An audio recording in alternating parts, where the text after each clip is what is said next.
Nah ini nih sebenarnya kalimat boncos itu tuh menurut saya pribadi kurang tepat sih Mbak. Karena di situ ketika kita ngiklan, kita kan memberi data sebenarnya.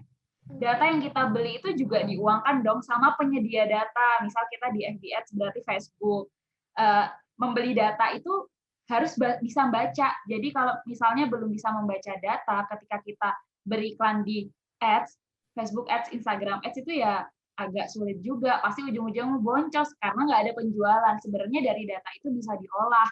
Kayak, oh ternyata orang-orang masuk ke iklanku atau orang-orang yang kena sama iklanku tuh yang ciri-cirinya kayak gini loh. Yang masuk sampai hampir closing tapi nggak jadi closing itu penyebabnya ini loh. Itu kan ada Mbak sebenarnya. Tapi membaca datanya itu memang lumayan rumit gitu. Oke, berarti emang harus jeli juga ya, dan dari data tersebut harus diolah lagi ya, nggak langsung Betul. mentah-mentah ditelan kalau oh itu gagal gitu ya. Iya betul betul. Aku itu Mbak per bulan pernah satu hari aku habis 1.800.000 buat iklan karena nggak bisa sama sekali.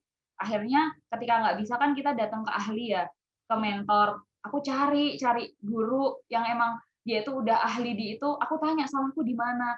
Oh ini salahnya di sini di sini di sini. Ya udah aku perbaikin.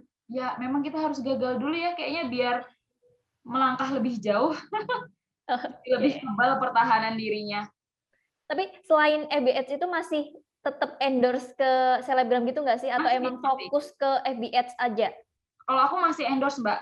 Karena fungsinya endorse itu sebenarnya selain kita dapat konten dari penyedia jasa endorsement tadi, kayak selebgram-selebgram itu, kita itu juga gini, jadi FB Ads, endorse itu, sebenarnya endorse itu kita dimak-comblangin. Gini deh Mbak, Mbak kalau suka sama orang nih, terus aku temennya, tak kenalin nih sama temanku si A, lebih trusted nggak? Lebih percaya nggak? Lebih kan? Habis itu si A pendekatan sendiri itu lewat FB Ads.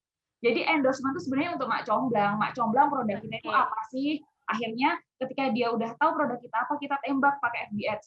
Ini loh produkku tuh keunggulannya di sini. Akhirnya mereka jatuh cinta deh. Terjadilah sales di situ dan acuan.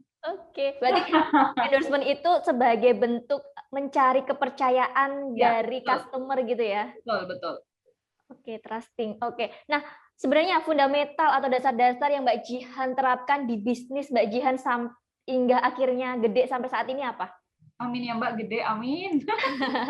Kejujuran dan kepercayaan, Mbak. Itu yang paling penting sebenarnya. Karena di awal-awal dulu, waktu aku masih kuliah itu, kan aku laris banget zaman dulu jualan skinny skirt, Mbak. Tahu nggak dulu? Skinny skirt, Iya, yang lurus itu ya, lurus, kecil. yang melar gitu ya. Betul. Dulu tuh rame banget itu. Dan aku tuh ngomong sama supplierku, Mbak, aku tuh kuliah lo jauh. Terus, ya wes tuh dek nyetok aja. Mbaknya tuh ngomong gitu, tapi nggak punya uang, Mbak. Aku tuh masih semester 1, uang saku. Ya udah dibawa sih, nggak apa-apa. Mbaknya tuh bilang gitu. Sampai sekarang masih berhubungan baik banget kita, dan dia ngelihat sekarang progres kayak, ya ampun, dulu kamu gini-gini. Ya udah cerita biasa gitu. Iya Mbak, alhamdulillah makasih ya Mbak bantuannya. Jadi kepercayaan tuh penting banget. Sebenarnya dalam bisnis itu kita nggak hanya mengejar uang, tapi kepercayaan dari orang-orang yang membantu kita, yang ketemu kita selama perjalanan bisnis kita hingga kita menuju puncak itu yang lebih penting, Mbak. Karena kan Oke. kita nggak pernah tahu di masa depan kita butuh sama siapa, kita akan dibantu sama siapa, kita akan membantu siapa, kan kita nggak pernah tahu. Itu harus kita jaga banget. Itu yang aku jaga sampai sekarang, dan itu nasihat dari bapak ibuku harus menjaga itu terus, gitu Mbak. Nah, BTW tentang kejujuran nih, kan akhir-akhir ini ada kasus, ada apa ya, yang apa ya, kita beli di marketplace, datangnya tuh nggak sesuai dengan yang difoto. Itu gimana menurut kamu?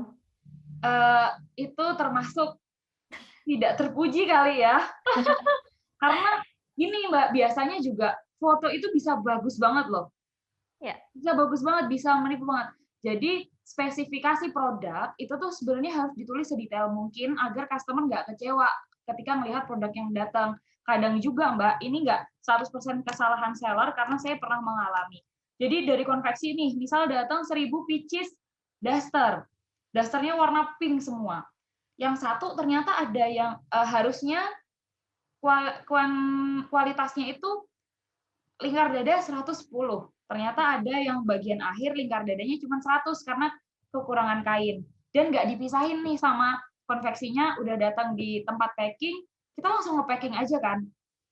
Dan itu karena ketidaktahuan. Kalau aku biasanya menghadapinya, kalau di Shopee ada kayak gitu, langsung aku, "Kak, gimana?" Ya udah aku refund, atau ya udah Kak, aku kasih 20% ya dari supaya Kakak nggak kecewa gitu. Jadi ada itikat baiknya dari kita untuk bertanggung jawab sama produk yang kita jual gitu. Kadang juga ada beberapa pembeli yang emang dia tuh nyari jeleknya kita aja gitu loh. Ada yang benangnya nggak rapi lah, inilah itulah. Karena sampai aku tuh pernah Mbak, waktu aku ngadmin sendiri untuk Shopee, aku balas gini, "Kak, kalau mau yang perfect 100%, beli yang harganya 200.000 ke atas. Mereka punya budget untuk quality, untuk QC. Kalau di kita harganya cuma range segini, kita nggak ada budget untuk QC, Kak, untuk bayar orang QC." "Oh gitu ya, Kak, maaf ya, Kak." Akhirnya dia gitu. Sebenarnya gimana cara kita penyampaian aja sih. Kadang customer itu kecewa juga bukan karena produknya jelek, cuman karena mereka berekspektasi terlalu tinggi aja. Ternyata ekspektasi yang datang nggak sesuai yang mereka harapkan gitu. Terima kasih sudah nonton.